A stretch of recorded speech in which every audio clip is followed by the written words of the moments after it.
Good morning students, मैं देवेंद्र भावसार आपका physics tutor. Chapter number 3 class 12 में हम बात कर रहे थे वैद्युत विभव एवं वैद्युत स्थितिज ऊर्जा, यानी चैप्टर नंबर 3 के बारे में बात कर रहे थे। वैद्युत विभव के बारे में हमने काफी बात करी थी, जैसे कि एक बिंदु आवेश के कारण, ठीक है, किसी बिंदु पर जो कि आवेश से r दूरी पर स्थित बिंदु पर वैद्युत विभव का सूत्र होता है Q/r, ठीक है। फिर मैंने आपको और भी बातें बताई थी कि अगर दो या दो से अधिक आवेश हों तो किस तरह से हम किसी एक बिंदु पर वैद्युत विभव का मान ज्ञात करते हैं। फिर हमने ये बात भी करी थी कि वैद्युत विभव एक अदिश राशि होती है, तो इसके सूत्रों में आवेशों के मान चिन्ह सहित रखे जाते हैं। इसके बाद हम आज पढ़ते हैं द्विध्रुव के कारण वैद्युत विभव। नेक्स्ट टॉपिक है हमारा द्विध्रुव के कारण वैद्युत विभव, जिसमें हम ये -Q और यहाँ ले लिया मैंने +Q। ये बच्चों द्विध्रुव का केंद्र है और हम एक जनरल बिंदु P पर द्विध्रुव के कारण वैद्युत विभव ज्ञात करना चाहते हैं। अब देखो, ये जो +Q है, इस +Q से बिंदु P की जो दूरी है वो मान ली हमने कितनी है, r1। और ये जो बिंदु Q है, -Q जो बिंदु है, इस -Q की, ठीक है, ये जो -Q है, इस -Q की बिंदु P से दूरी जो है वो कितनी है, r2। और आपको दिया ये गया है कि ये जो केंद्र है द्विध्रुव का, ठीक है, O, इससे r दूरी पर ये बिंदु P स्थित है। इस बिंदु P पर अपन को वैद्युत विभव निकालना है, यानी दूरी तो आपको r दी गई है, लेकिन हम जानते हैं कि वैद्युत विभव की गणना करने के लिए मुझे +Q आवेश से बिंदु P की दूरी चाहिएगी और दूसरा आवेश जो -Q है उससे भी दूरी चाहिएगी। तो बिंदु P पर वैद्युत विभव निकालना है हमको, ठीक है। हम जानते हैं बच्चों कि ये जो दूरी है, ये दूरी कितनी होती है, a, ये दूरी कितनी होती है, a, ऐसे, ठीक है, ओके। अगर मैं इस लाइन को थोड़ा सा आगे बढ़ा देता हूं, ऐसे, अगर इस लाइन को मैं थोड़ा सा आगे बढ़ा देता हूं, जैसे dot dot dot dot dot dot, तो होगा क्या बच्चों कि ये जो दूरी r थी, इसको तो मैंने यहां लिख दिया, यहां से मैंने एक लंब डाला, ऐसे ही मैंने यहां से भी एक लंब डाल दिया। अगर ये एंगल थीटा है तो ये वाला एंगल भी कितना होगा बच्चों, थीटा, ठीक है। और ये जो सेंटर से ये जो दूरी है वो a होगी, क्लियर, ठीक है। अब बच्चों तो यहां पर अगर हम देखें तो ये वाली जो दूरी है, ये वाली दूरी अगर हम निकालें तो वो कितनी आएगी, ये जो दूरी आएगी ये वाली, क्योंकि ये a है 90 डिग्री के सामने, ये a कर्ण बन गया, तो ये आ जाएगा आपका a cos थीटा। कितना लिखेंगे हम, a cos थीटा, ये a cos थीटा। और ये वाली जो दूरी होगी ये भी a cos थीटा होगी, क्योंकि ये कितना है, a, ये लंब रहा है, तो ये जो दूरी होगी ये भी कितनी है, a cos थीटा, ये वाली, ठीक है। तो बिंदु P पर वैद्युत विभव +Q आवेश के कारण वैद्युत विभव मान लिया V1 और -Q आवेश के कारण वैद्युत विभव मान लिया हमने V2, ठीक है। तब बच्चे इस तरह से ये फिगर बना लेंगे और फिगर बनाने के बाद, ठीक है, इस फिगर को मैं एक बार फिर दोबारा से बना देता हूँ, थोड़ा सा अच्छा सा, ठीक है, ताकि आपको समझ में आए। एक बार फिर बनाता हूँ, देखो इधर ये -Q आवेश, ये +Q आवेश, ठीक है, ये हमारा बिंदु P। इस लाइन को मैं थोड़ा सा आगे बढ़ा देता हूं, ऐसे, यहां से मैं डॉट डॉट डॉट लंब डालूंगा, ठीक है, क्योंकि ये दूरी कितनी है, a है, ओके। ये एंगल मान लूंगा मैं थीटा, ये 90 डिग्री एंगल है, तो ये यहां से लेके और यहां तक की ये जो दूरी होगी a cos थीटा होगी, ऐसे। फिर ये जो दूरी है, ये दूरी वापस से यहाँ a है, ये वाली, ये सेंटर O से ये वाली दूरी है, ये एंगल कितना होगा, थीटा। तो यहाँ से न्यू लंब डाला मैंने, तो ये वाली जो दूरी होगी ये भी कितनी हो जाएगी, a cos थीटा, ऐसे, ये वाली, ठीक है। अब बच्चों +Q आवेश से ये जो दूरी होगी, +Q आवेश से ये जो दूरी होगी ये हम मानेंगे कितनी, r1। और ये जो दूरी होगी ठीक है, ये वाली जो दूरी होगी, ये जो दूरी होगी, ये dot dot dot dot dot dot इसलिए मानेंगे क्योंकि ये रियल डिस्टेंस गिवन डिस्टेंस नहीं है। ऐसे ये दूरी हो जाएगी R2, ये दूरी हो गई प्लस क्यू आवेश से दूरी R1, सेंटर O जो है उससे बिंदु P ये जो हम ले रहे हैं उसकी दूरी कितनी है R। तो इस तरह से सबसे पहले हम फोटो बना लेंगे, यानी कि फिगर बना लेंगे। अब इसके बाद लिखेंगे चित्र के अनुसार एक द्विध्रुव में क्या है, माइनस क्यू और प्लस क्यू आवेश उपस्थित है, जिसका द्विध्रुव आघूर्ण कितना है P। सबसे पहले हम बोलेंगे चित्र के अनुसार एक द्विध्रुव जिसका द्विध्रुव आघूर्ण कितना है P के केंद्र O से, ठीक है, R दूरी पर स्थित बिंदु P जिसके निर्देशांक ध्रुवीय निर्देशांक r, थीटा है, जिसके ध्रुवीय निर्देशांक r, थीटा है। यानी कि बच्चों ये एक जनरल बिंदु है, न अक्ष पर है न निरक्ष पर है, ये एक जनरल बिंदु है। तो जिसके निर्देशांक r, थीटा है, ध्रुवीय निर्देशांक r, थीटा है, उस बिंदु पर हम वैद्युत विभव का मान ज्ञात करना चाहते हैं। तो प्लस क्यू आवेश से बिंदु P की दूरी मान ली हमने R1 और प्लस क्यू आवेश से माइनस क्यू आवेश से बिंदु P की दूरी मान ली हमने R2। अब बच्चों हमने यहाँ पर, ठीक है, तो बिंदु P पर, ठीक है, बिंदु P पर प्लस क्यू आवेश और माइनस क्यू आवेश के कारण जो वैद्युत विभव होगा वो कितना होगा, Vp equal to V1 plus V2। यहाँ हमने V1 जो माना है वो प्लस क्यू आवेश के कारण बिंदु P पर विभव है, और V2 जो है वो माइनस क्यू आवेश के कारण बिंदु P पर वैद्युत विभव है। यानी हम लिखेंगे K, यहाँ लिखेंगे प्लस क्यू, दूरी लिखेंगे हम कितनी, ठीक है, दूरी प्लस क्यू आवेश से कितनी दूरी है R1। मैंने आपको बताया था कि वैद्युत विभव के सूत्रों में, ठीक है, आवेशों के मान आपको चिन्ह सहित रखने हैं। प्लस दूसरा आवेश ये V2 जो है वो माइनस क्यू आवेश के कारण वैद्युत विभव है। तो दूसरे आवेश माइनस क्यू आवेश के कारण वैद्युत विभव जो होगा वो कितना होगा, K minus Q upon R2। तो Vp इज इक्वल टू कितना आया बच्चों, KQ हम कॉमन ले लें, ठीक है, तो 1 अपॉन R1 माइनस कितना हो जाएगा 1 अपॉन R2। अब बच्चों इसको अपन सोल्व करते हैं आगे, तो ये KQ ब्रैकेट यहाँ हो जाएगा R1 इंटू R2, यहाँ हो जाएगा R2 माइनस R1। ये एक हो गई हमारी समीकरण नंबर 1, ठीक है, ये क्या हो गई बच्चों, समीकरण नंबर 1। अब बच्चों यहाँ पर क्योंकि आपको बिंदु O से बिंदु P की जो दूरी दी गई है वो तो कितनी है R, ठीक है, तो आपको ये R1 और R2 के मान को R के रूप में लिखना होगा। R1 व R2 आपने माने हैं, इनको आपको हटाना होगा। तो इसको हटाने के लिए देखो माइनस क्यू ये प्लस क्यू, ठीक है, ये बिंदु P, ये दूरी R, यहां से हम एक लंब डालेंगे, ये 90 डिग्री कोण हो गया। ये दूरी कितनी है A, तो यहां से लेके यहां तक ये जो दूरी है ये मैं 2 बार बता चुका हूं, वापस बता रहा हूं, A cos थीटा। और ये जो दूरी होगी यहां से भी लंब डालेंगे तो ये दूरी हो जाएगी आपकी A cos थीटा। क्लियर। अब बच्चों अगर हम देखें तो ये जो दूरी थी ये दूरी थी R1, तो हम यहाँ R जो है ये R यहां से लेके यहां तक ये जो दूरी है वो इस R1 से कितनी ज्यादा होगी, A cos थीटा ज्यादा होगी।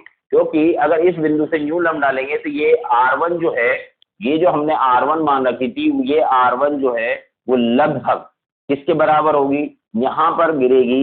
यानी कि ये R जो है A cos थीटा इस R1 से ज्यादा होगी। मीन्स हम लिखेंगे यहाँ पर, ठीक है, देखो इधर मैं लिख देता हूं, इधर R1 जो है वो R में से अगर A cos थीटा आप घटा दें तो R1 का मान आ सकता है।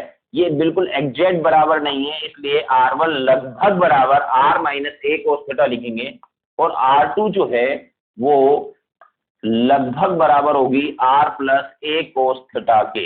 इस तरह के प्लस A cos थीटा की क्यों होगी, इसलिए होगी क्योंकि ये जो देखो ये दूरी हुई R2, ये R2, अगर इस लाइन, ये जो लाइन है इस पे लंब डालेंगे तो वो यहाँ गिरेगा, जो कि R आपकी यहाँ से लेके यहाँ तक ये जो दूरी R है उससे कितनी आगे आ गई है, ये R2 जो है कितनी ज्यादा होगी, A cos थीटा ज्यादा होगी।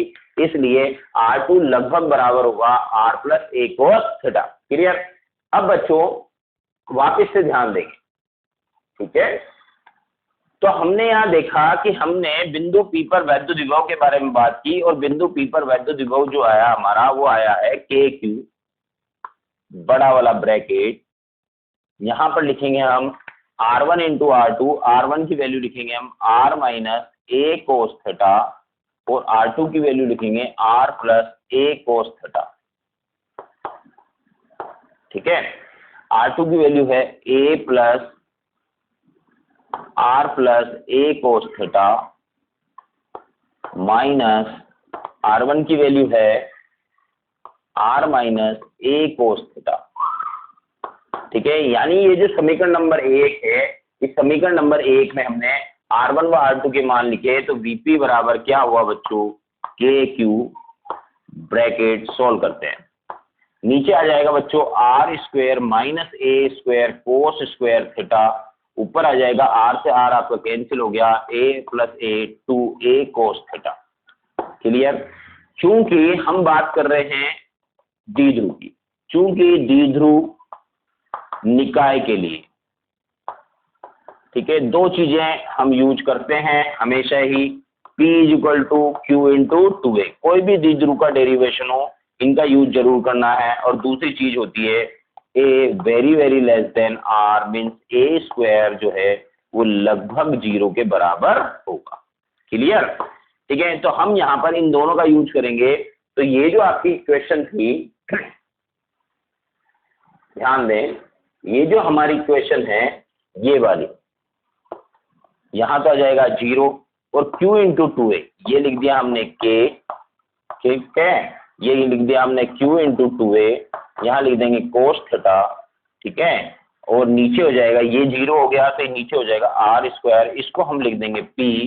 तो आपका आंसर आया KP cos theta upon R square. क्या आया बच्चों, KP cos theta upon R square. तो ये जनरल बिंदु P पर वैद्युत द्विध्रुव का, ठीक है, वैद्युत द्विध्रुव के कारण वैद्युत विभव का सूत्र उत्पन्न हुआ। ये जो सूत्र है, इस सूत्र में थीटा जो है वो क्या है उसके बारे में एक बार बात करते हैं। ये माइनस क्यू, ये प्लस क्यू। ठीक है, ये बिंदु P था हमारा, और ये हमारा R1 था ऐसे, ये हमारा R2 था ऐसे, ये R1 हमने यहां से लंब डाला था। ये जो दूरी है इसको हमने A कोस थीटा बोला, और ये जो आगे बढ़ाने पर ये जो लंब डालेगा, ठीक है, ये जहां से लेके यहां तक ये जो दूरी थी ये भी थी, कितनी थी, A कोस थीटा। ठीक है, तो बच्चों ये वाला कोण हमने थीटा माना था, तो ये वाला कोण भी कितना हुआ, थीटा। ठीक है, तभी तो हमने ये लिखा। तो बच्चों यहाँ पर ये जो दूरी थी, सेंटर से ये जो दूरी थी वो दूरी थी R। कितनी दूरी थी, R। तो इस बिंदु P पर सूत्र आया VP equal to KP cos theta upon R square. ठीक है, यहाँ पर ये जो थीटा है, अगर कोई आपसे पूछे कि सर ये तो आपने जनरल बिंदु पर निकाला, ठीक है, ये जनरल बिंदु का क्या मीनिंग है वापस समझे, ये माइनस क्यू, ये प्लस क्यू। ठीक है, आप अच्छी तरह से जानते हैं द्विध्रुव आघूर्ण P की जो दिशा होती है वो माइनस क्यू से प्लस क्यू की ओर होती है, और ये आपका बिंदु P था। ठीक है, ये आपकी दूरी O थी, ये आपका सेंटर था द्विध्रुव का, ये कोण आपने थीटा लिया, यानी R सदिश जो था आपका, ये जो आपका R सदिश था, तो R सदिश और P सदिश के बीच जो कोण था वो कितना बना, थीटा बना। ठीक है, अब बच्चों अगर ये बिंदु P, अगर ये बिंदु P उठकर अक्ष पर यहां आ जाता है ऐसे, ठीक है, मीन्स एक्चुअल में आप यूं समझें कि ये जो R है, ठीक है, ये क्या हो जाएगा, इस तरह से हो जाएगा, क्योंकि बिंदु P अब आपका न्यू होगा, तो ये जो O से R दूरी जो होगी आपकी वो इसी रेखा पर आ जाएगी। मीन्स एक्चुअल में हम यूं कह सकते हैं कि अक्ष के लिए, अक्ष के लिए, ठीक है, थीटा जो होगा, ठीक है, ये आपका R सदिश हो गया और ये आपका P सदिश हो गया। P सदिश और R सदिश दोनों एक ही दिशा में होंगे, यानी कि थीटा इक्वल टू कितना हो जाएगा, 0। यानी कि हम लिख सकते हैं V अक्ष बराबर KP कोस 0 अपॉन कितना, R स्क्वायर, यानी अक्ष पर वैद्युत विभव का मान होता है KP upon R square. Clear. ठीक है, अब बच्चों बात करते हैं हम निरक्ष की। देखो ये आपका माइनस क्यू, ये प्लस क्यू, ठीक है, ये आपका बिंदु P, ये बिंदु P के लिए R सदिश आपका A से, ये आपका हो गया P सदिश, P सदिश और R सदिश दोनों के बीच में कोण कितना है थीटा, यहाँ पर dot dot dot dot dot dot dot dot dot, ये हो गई आपकी निरक्ष। अगर ये बिंदु P यहाँ आ जाए ऐसे, ठीक है, तो यहाँ पर ये जो R सदिश है ये घूमता घूमता घूमता घूमता घूमता घूमता यहाँ आ जाएगा ऐसे, ठीक है, क्योंकि अब आपकी ये दूरी ऐसे हो जाएगी। तो ये वाला जो कोण आपका थीटा था, ये थीटा कितने डिग्री हो जाएगा, 90 डिग्री हो जाएगा। किसके लिए, निरक्ष के लिए, ठीक है, क्योंकि -q और +q को मिलाने वाली रेखा अक्ष होती है और अक्ष के लंबवत रेखा जो होती है वो निरक्ष होती है। तो ये जो बिंदु P है इस पर निरक्ष बिंदु पर वैद्युत विभव का सूत्र होगा Kp cos 90, ओहो बटे कितना हो गया r², cos 90 की वैल्यू तो 0, तो ये तो सब 0 हो गया। यानी कि बिंदु P अगर हम निरक्ष पर लेंगे तो निरक्ष पर वैद्युत विभव का मान कितना होगा, 0 होगा। क्यों होगा, क्योंकि निरक्ष पर अगर ये जाएगा तो ये दूरी r होगी और ये दूरी भी कितनी होगी, r, ठीक है। तो मैंने आपको एक सूत्र बताया था Kp, ये निरक्ष बराबर K/r, ठीक है। कितने आवेश हैं, एक +q आवेश है, एक -q आवेश है। देखिए +q और एक ये -q बराबर कितना आंसर आया, 0, क्योंकि +q आवेश के कारण जितना विभव r दूरी पर स्थित बिंदु P पर उत्पन्न होगा उतना ही विभव, ठीक है, -q आवेश के कारण उत्पन्न होगा। तो ऋण आवेश के कारण वैद्युत विभव ऋणात्मक और धन आवेश के कारण वैद्युत विभव कितना होगा, धनात्मक, इसलिए कुल वैद्युत विभव कितना होगा, 0 होगा। क्लियर, ठीक। नेक्स्ट, तो ये बच्चों हमने बात करी द्विध्रुव के कारण BP जनरल बिंदु, जनरल पॉइंट क्या आएगा बताओ, Kp cos θ/r²। जनरल बिंदु का मतलब किसी भी बिंदु पर, न ये अक्ष पर है ना निरक्ष पर, जहां पर थीटा क्या होता है, थीटा P सदिश और ये R सदिश जो बिंदु P के लिए लेंगे हम, इनके बीच का कोण होता है, ठीक है। फिर उसके बाद अक्षीय बिंदु पर वैद्युत विभव Kp cos थीटा की वैल्यू 0 पुट करोगे, r², यानी आंसर आएगा Kp/r²। ये अक्षीय के लिए। निरक्षीय के लिए कितना आएगा, 0, क्योंकि निरक्ष के लिए हम क्या इसका यूज करेंगे, cos थीटा में थीटा का मान जो होगा वो 90 डिग्री हो जाएगा, इसलिए निरक्ष पर वैद्युत विभव कितना होगा, 0 होगा। क्योंकि निरक्ष वाला जो बिंदु होगा उसकी +q आवेश और -q आवेश दोनों से दूरी बराबर होगी, इसलिए +q आवेश जितना धनात्मक विभव उत्पन्न करेगा, -q आवेश उतना ही ऋणात्मक विभव उत्पन्न करेगा, इसलिए कुल विभव कितना हो जाएगा, 0। क्लियर। चलो अब हम आगे बात करते हैं। नेक्स्ट टॉपिक है हमारा बच्चों समविभव पृष्ठ। ये बड़ा इंपॉर्टेंट क्वेश्चन है, पॉइंट इंपॉर्टेंट टॉपिक है बोर्ड पॉइंट ऑफ व्यू से। समविभव पृष्ठ इंग्लिश में बोलते हैं इक्विपोटेंशियल सरफेस।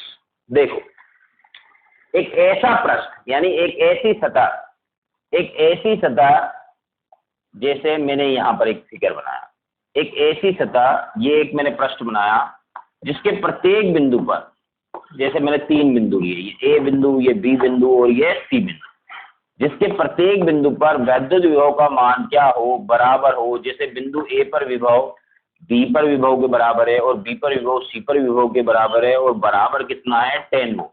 यानी कि मैं बिंदु A पर विभव निकालूं तो 10 वोल्ट आए, B पर निकालूं तो भी 10 आए और C पर निकालूं तो भी 10 आए, और ये तीनों बिंदु जो हैं इस पृष्ठ पर हैं, इसलिए ये समविभव पृष्ठ है। ऐसा पृष्ठ जिसके प्रत्येक बिंदु पर विभव का मान एक समान हो क्या कहलाता है, समविभव पृष्ठ कहलाता है। अब बच्चों देखो, समविभव पृष्ठ जो होते हैं, ठीक है, उनकी विशेषताओं के बारे में अपन बात करते हैं। अगर मैं समविभव पृष्ठ पर पहला गुणधर्म के बारे में बात करेंगे, ठीक है। समविभव पृष्ठ की परिभाषा इंपॉर्टेंट है, किसे कहते हैं, और परिभाषा के साथ इसके ठीक है, गुणधर्म होंगे, वो गुणधर्म आपको अच्छे से याद रखने हैं और वो काम भी आएंगे। जैसे पहला गुणधर्म के बारे में बात करते हैं। समविभव पृष्ठ पर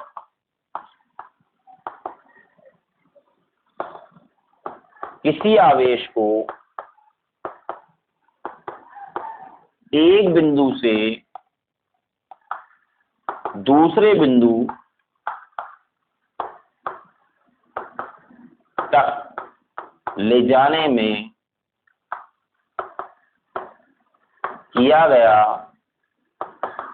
कार्य शून्य होता है। समविभव पृष्ठ पर किसी आवेश को एक बिंदु से दूसरे बिंदु तक ले जाने में किया गया कार्य शून्य होता है। अब आपको समझाते हैं। जैसे ये यहाँ पर हमने अभी 3 बिंदु बनाए थे, ए, बी और सी। अब मैं एक आवेश Q नोट को बिंदु ए से बिंदु बी तक ले जाता हूं, तो ए से बी तक ले जाने में वैद्युत विभवांतर की परिभाषा से VB minus VA is equal to W, कहां से कहां गए, ए से बी, ठीक है, अपॉन किसको ले गए, Q नोट को। ठीक है, ये वैद्युत विभवांतर की परिभाषा, परंतु यहाँ पर VA बराबर कितना है, VB बराबर कितना है, 10 वोल्ट। ठीक है, तो ये VA माइनस VB कितना हो गया, 0। इसलिए ये आवेश Q नोट जो है तो W ए से बी तक ले जाने में किया गया कार्य Q note VB minus VA हुआ। ठीक है, ये Q नोट को इधर ले गए, लेकिन VA बराबर VB है तो ये 0, यानी आंसर कितना आया, 0। क्लियर। तो समविभव पृष्ठ पर किसी आवेश को एक बिंदु से दूसरे बिंदु तक ले जाने में किया गया कार्य कितना होता है, शून्य होता है। ठीक है, फिर इसके बाद नेक्स्ट पॉइंट है बच्चों, वैद्युत बल रेखाएं। नेक्स्ट पॉइंट है वैद्युत बल रेखाएं, जिन्हें हम क्षेत्र रेखाएं भी बोलते हैं। वैद्युत बल रेखाएं समविभव पृष्ठ के लंबवत होती हैं। ठीक है, वैद्युत बल रेखाएं समविभव पृष्ठ के लंबवत होती हैं। देखो बच्चों, ये मैंने एक चालक गोला बनाया। ठीक है, ये जो चालक गोला है, ये इसको हमने प्लस कैपिटल Q आवेश से आवेशित कर दिया। ठीक है, क्या किया है, प्लस कैपिटल Q आवेश से आवेशित कर दिया।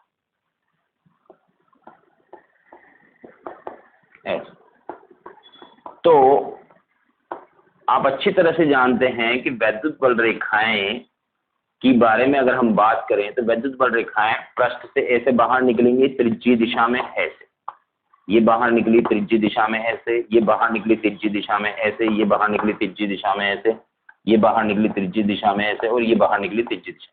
ये 90 डिग्री, ये 90 डिग्री, ये 90 डिग्री, ये 90 डिग्री, ये 90 डिग्री, ये 90 डिग्री ऐसे, और ये 90 डिग्री। क्लियर। तो बच्चों यहाँ पर आप देखें कि ये जो चालक गोला है, चालक गोला जो है या कोई भी चालक जो कि आवेशित चालक पृष्ठ जो होता है वो हमेशा समविभव पृष्ठ होता है।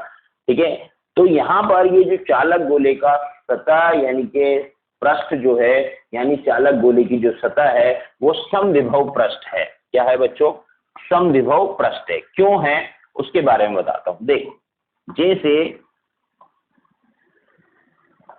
ठीक है, आपको पता है कि ये वैद्युत बल रेखाएं आवेश जो है, ठीक है, वो कहाँ फैला हुआ है, सतह पर फैला हुआ है। ठीक है, यहां पर। और बच्चों इस चालक गोले के लिए हम आगे निकालेंगे कि चालक गोले की सतह पर, ठीक है, सतह पर वैद्युत विभव जो होता है, ठीक है, अगर इस गोले की त्रिज्या हम r ले लें तो इस सतह पर वैद्युत विभव जो होता है वो KQ बाई कैपिटल R होगा। कितना होगा, और अंदर किसी भी बिंदु, इस गोले के अंदर किसी भी बिंदु पर वैद्युत विभव जो होगा वो सतह पर विभव के बराबर होगा। तो यानी कि मैं यहाँ बिंदु A ले लेता हूँ, यहाँ बिंदु में B ले लेता हूँ, यहाँ मैं C ले लिया, सतह पर मैं कोई भी बिंदु ले लूं, बिंदु ए पर वैद्युत विभव कितना होगा, K Q by capital R, B पर कितना होगा, K Q by capital R, C पर कितना होगा, K Q by capital are. तो सतह के प्रत्येक बिंदु पर वैद्युत विभव एक समान होगा, इसलिए चालक गोले का पृष्ठ जो है, आवेशित चालक गोले का पृष्ठ जो है एक समविभव पृष्ठ होता है। और वैद्युत बल रेखाओं के बारे में हम देखें तो ये वैद्युत बल रेखाएं चालक पृष्ठ से लंबवत ही बाहर निकल रही हैं। यानी कि दूसरी बात जो मैंने बोली है, दूसरा गुणधर्म, वैद्युत बल रेखाएं समविभव पृष्ठ के हमेशा क्या होती हैं बच्चों, लंबवत होती हैं। तो ये समविभव पृष्ठ का एक उदाहरण है। ठीक है, देखो एक उदाहरण मैं आपको और बताता हूं, उसके लिए थोड़ा सा फिगर हमको बनाना पड़ेगा। ऐसे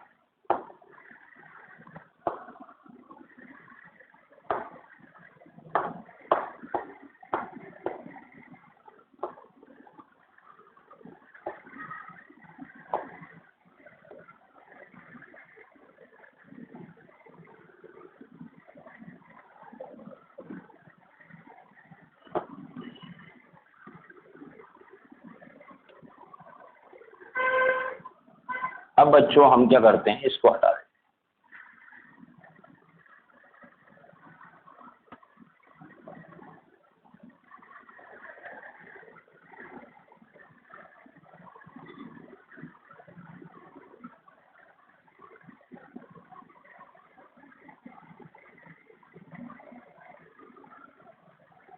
ठीक है, तो यहाँ पर ये तीन पृष्ठ आपको दिख रहे हैं। ये तीनों पृष्ठ के लिए वैद्युत बल रेखाओं की अगर हम बात करेंगे तो वैद्युत बल रेखाएं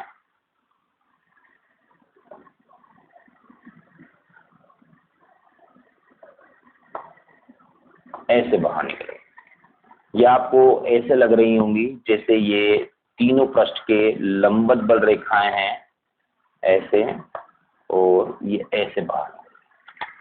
देखो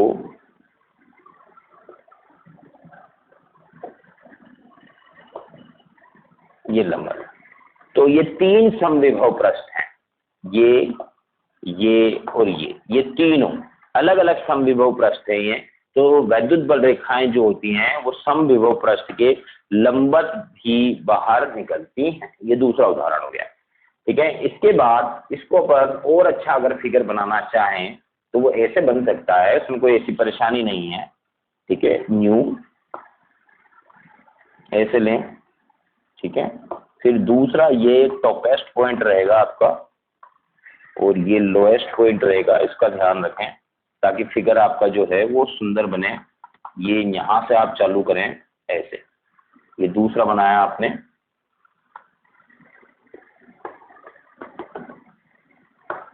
इस पॉइंट को न्यू मिलाएं, इस पॉइंट को पूरा नीचे ले जाएं, ऐसे कर दें। फिर ये जो पॉइंट चल रहा है आपका ऐसे मिलाएं, ऐसे करें, ये ऐसे कर दें, ऐसे कर दें। ठीक है, तो ऐसे भी बना सकते हैं आप।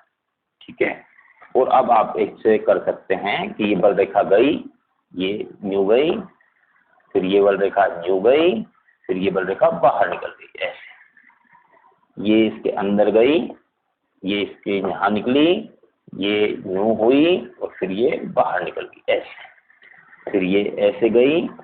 तो ये वाला जो फिगर है, ये वाला फिगर इस बात को बताता है कि देखो बल रेखाएं जो हैं वो समविभव पृष्ठ के लंबवत हैं। तो यहाँ पर ये तीन समविभव पृष्ठ हमने बनाए। उसके बाद दो बहुत ही इंपॉर्टेंट गुणधर्म है। तीसरा गुणधर्म है बच्चों, दो समविभव पृष्ठ कभी भी एक दूसरे को नहीं काटते हैं।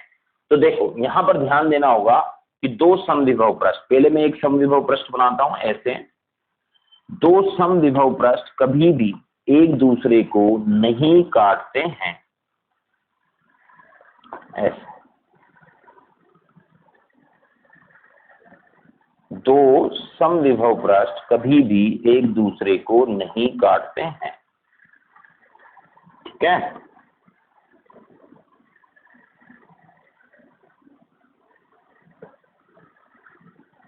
ऐसे देखो ये एक समविभव पृष्ठ लिया मैंने 10 वोल्ट का, और दूसरा मैंने ये समविभव पृष्ठ ले लिया 20 वोल्ट का। ठीक है, तो बच्चों यहां पर ये दो समविभव पृष्ठ जहां पर मिल रहे हैं यानी कि काट रहे हैं एक दूसरे को, तो ये एक कटान रेखा बनेगी। ये जो कटान रेखा है, इस कटान रेखा पर मैंने एक बिंदु लिया P, ठीक है। तो दो मैं आपसे क्या बोल रहा हूं कि दो समविभव पृष्ठ कभी भी एक दूसरे को नहीं काटते हैं, ठीक है। तो मैंने अगर एक दूसरे को काटते हैं तो यहाँ पर दोनों समविभव पृष्ठ जहां कटेंगे वहां पर एक रेखा बनेगी, जैसे कि ये वाली दीवार और ये वाली दीवार के वो जहां पर मिल रही है वहां पर एक कोर बनती है। कोर बनने का मतलब एक रेखा बनती है। तो इस रेखा पर मैंने एक बिंदु P लिया। तो अब हमारे सामने एक समस्या खड़ी हो गई, वो ये कि इस बिंदु P का विभव, ठीक है, 10 वोल्ट लें, क्योंकि ये जो बिंदु P है यानी ये जो रेखा है वो इस वाले तल में भी है और इस वाले तल में, इस वाले समविभव पृष्ठ में भी है, इस वाले में भी है। तो इस वाले पृष्ठ के अकॉर्डिंग बिंदु P का विभव 10 वोल्ट हुआ और इस वाले पृष्ठ के अकॉर्डिंग बिंदु P का विभव 20 वोल्ट हुआ।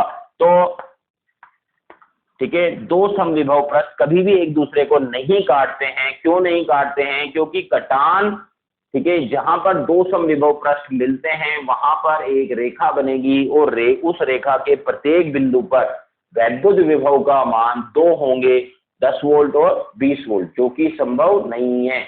इसलिए दो समविभव पृष्ठ कभी भी एक दूसरे को नहीं काटते हैं। फिर इसके बाद बच्चों एक और इम्पोर्टेंट बात है, वो ये कि तीसरा पॉइंट हो गया। चौथा पॉइंट देखेंगे अपन। चौथा पॉइंट क्या है बच्चों कि समविभव पृष्ठ जहां पर पास में होते हैं, जैसे मैंने ये एक समविभव पृष्ठ बनाया, ठीक है, और ये एक समविभव पृष्ठ मैंने और बना दिया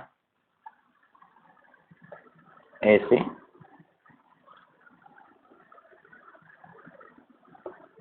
ये। तो बच्चों यहाँ पर ये दोनों समविभव पृष्ठ मिल रहे हैं। ये जो दूरी है, ठीक है, ये मैंने R1 ली और यहाँ पर ये जो दूरी है समविभव पृष्ठ की, ये R2 ली, ठीक है। जहां पर दो समविभव पृष्ठ करीब आते हैं, जैसे मैं हाथ से बता देता हूँ, ये मेरा हाथ एक समविभव पृष्ठ है, एक पृष्ठ है, ये वाला दूसरा हल पृष्ठ है। तो ये देखो जहां पर यहाँ पर ये करीब आ रहे हैं और यहाँ पर ये दूर हो रहे हैं। तो जहां पर समविभव पृष्ठ करीब होते हैं, ठीक है, वहां पर वैद्युत क्षेत्र की तीव्रता का मान जो होता है वो अधिक होता है, क्योंकि E होता है -dV/dr। सर ये कौन सा सूत्र लिख दिया आपने? ये सूत्र अभी हम इसी चैप्टर में आगे पढ़ाएंगे आपको, केवल इस बात को समझाने के लिए मैंने बताया। तो जहां पर यहाँ पर dr जो होगी दो पृष्ठों के बीच की, दो समविभव पृष्ठों के बीच की दूरी, तो dr दूरी कम होगी तो वैद्युत क्षेत्र की तीव्रता का मान ज्यादा होगा।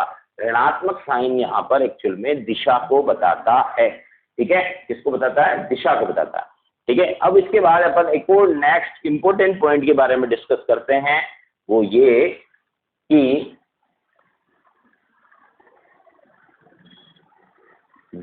बहुत इंपॉर्टेंट पॉइंट है, गुणधर्म नंबर 5, +q आवेश। इस आवेश से अगर हम आगे चलेंगे, जैसे एक व्यक्ति चलता है, सपोज करो, ठीक है, तो इसको बोलेंगे हम क्षेत्र की दिशा। +q आवेश से वैद्युत क्षेत्र की दिशा ऐसे होगी दूर की ओर।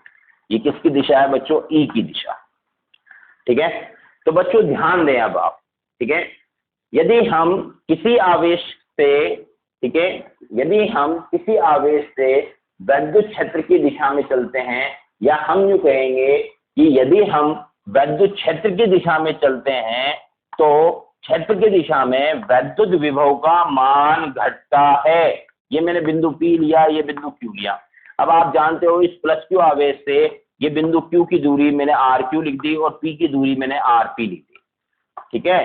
अब बच्चों बिंदु P पर विभव निकालें तो VP बराबर क्या होगा? KQ/RP, और Q पर विभव निकालेंगे तो KQ/RQ। अब हम अच्छी तरह से जानते हैं RQ > RP है, ठीक है। तो यहाँ पर दूरी ज्यादा है इसलिए वैद्युत विभव कम होगा, और यहाँ पर दूरी कम है RQ की तुलना में, इसलिए वैद्युत विभव ज्यादा होगा। यानी बिंदु P पर विभव ज्यादा होगा और Q पर विभव कम होगा। यानी हम कह सकते हैं कि क्षेत्र की दिशा में चलने पर वैद्युत विभव का मान घटता है। हम कह सकते हैं कि क्षेत्र की दिशा में चलने पर वैद्युत विभव का मान घटता है। तो इस तरह से ये समविभव पृष्ठ के मैंने 5 गुणधर्म आपको पढ़ाए, ठीक है, तो इसके बाद भी हम और थोड़ी सी आगे बात कर लेते हैं।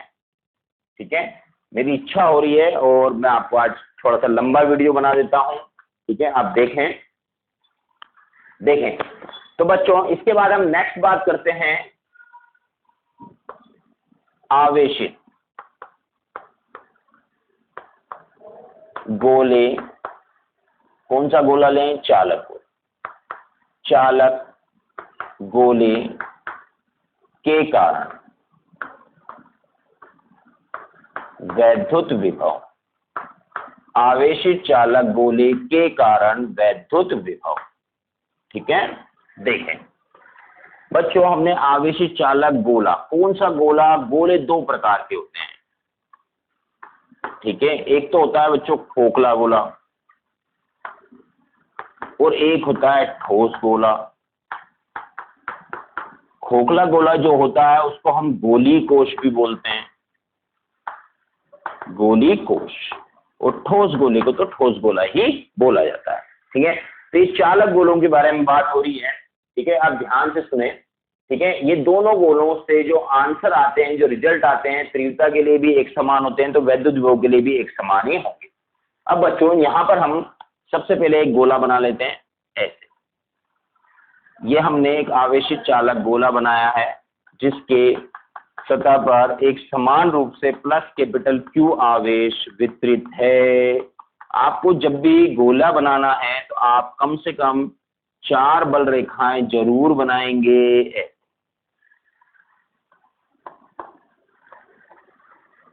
ऐसे ये बल रेखाएं बन गई ऐसे।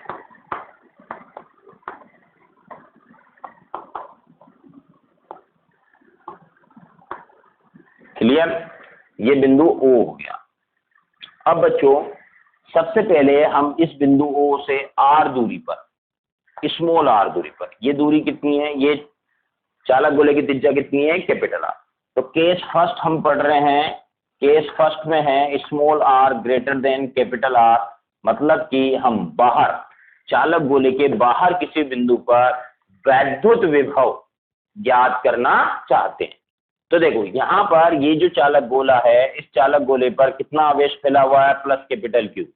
ठीक है, इस गोले के केंद्र से, सारी दुनिया गोले के लिए केंद्र से ली जाती है, गोले के केंद्र से स्मॉल r दूरी पर बाहर स्थित बिंदु P पर वैद्युत विभव का मान ज्ञात करने के लिए क्या लैंग्वेज बोलेंगे? चित्र के अनुसार एक चालक गोला जिस पर प्लस कैपिटल Q आवेश एक समान रूप से वितरित है, इस चालक गोले के कारण बिंदु P पर वैद्युत विभव का मान ज्ञात करने के लिए वैद्युत विभव की परिभाषा से, वैद्युत विभव की परिभाषा क्या है? बिंदु P पर वैद्युत विभव Vp बराबर, इस बिंदु पर वैद्युत विभव की परिभाषा क्या है? एक बार बता देता हूं, अनंत से एकांक धनावेश Q नोट को, अनंत से एकांक धनावेश Q नोट को बिंदु P तक बिना त्वरित किए हुए लाने में क्षेत्र के विरुद्ध किया गया कार्य इस बिंदु P पर वैद्युत विभव के बराबर होता है। ठीक है, तो Vp बराबर, मैंने आपको बताया था एक दिन कि हम डायरेक्ट एक्चुअल में, ठीक है, इसका उपयोग करेंगे। ठीक है, वैद्युत विभव की गणितीय परिभाषा का। तो वैद्युत विभव की परिभाषा से Vp बराबर माइनस अनंत से R E आउट dr।